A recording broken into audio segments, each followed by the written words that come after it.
بسم الله الرحمن الرحيم. متابعي ومشاهدي المصرية من كل مكان، أهلا بكم بفيديو جديد بخصوص علاج ضعف الشهية وخسارة الوزن أثناء تسمين الغنم أو العجول. أنت بتسمن غنم، بتسمن عجول ومفيش تحويل، والغنم أو العجول بتخس والوزن في النازل ومفيش نتيجة.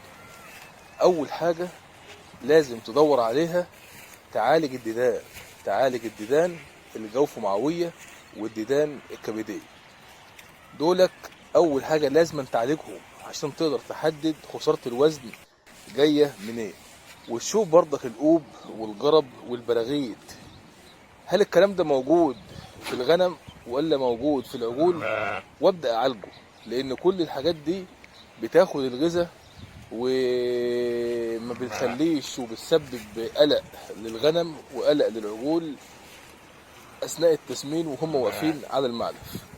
تالت حاجة العلف اللي غير متوازن. انت بتأكل ايه او نظامك ايه، او العلفة بتاعتك متزنة يعني فيها طاقة وبروتين والياف مظبوط، ولا انت بتعمل خلطة كده عشوائي والسلام. لازم تراجع الدفتر بتاعك عشان تقدر تحدد العيب من عندك ولا من عند الحيوان. تمام. احنا دلوقتي بنقول ان انت عندك خروف او عندك عجل بتسمنه والشهية بتاعته ضعيفة، الاقبال بتاعه على الاكل مش 100%، وعمال بينزل في الوزن وبيخس. طب ما انا ادور واشوف الاول هل انت جرحت شربة، حقنت افوماك، عالجت الجرب اللي بره، عالجت البراغيث اللي موجودة في جسمه او القوب. كل الحاجات دي بتأثر على الشهية وبتأثر على نزول الوزن بالنسبة للعجل او الخروف. وتالت حاجة العلفة بتاعتك كويسة ولا لا، نسبة البروتين فيها مظبوطة ولا لا، والطاقة نفس القصة والألياف نفس القصة. لازم العلفة بتاعتك تكون متزنة من حيث البروتين والطاقة والألياف.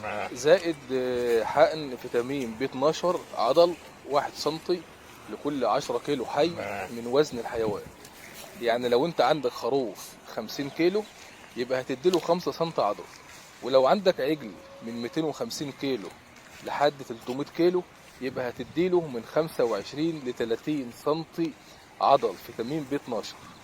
3 جرعات ورا بعض، يعني 3 ايام ورا بعض كل 24 ساعة. يعني لو انت هتحقن الصبح يبقى كل يوم الصبح لمدة 3 ايام، زائد حقنة كوبلت برضك 1 سنتي لكل 10 كيلو حي من الوزن. الاتنين دول هتحقن منهم الخروف او العجل 1 سنتي لكل 10 كيلو حي من الوزن لمدة 3 جرعات، يعني 3 ايام ورا بعض. لو هتدي منهم الصبح يبقى كل يوم الصبح، هتدي الظهر يبقى كل يوم الظهر، يعني كل 24 ساعة في نفس الميعاد. لان الحاجات دي بتشتغل على استعادة فقدان الشهية وخسارة الوزن اللي العجل او الخروف خسره اثناء مرضه او اثناء قلة اكله وشربه. والى لقاء اخر، والسلام عليكم ورحمة الله وبركاته.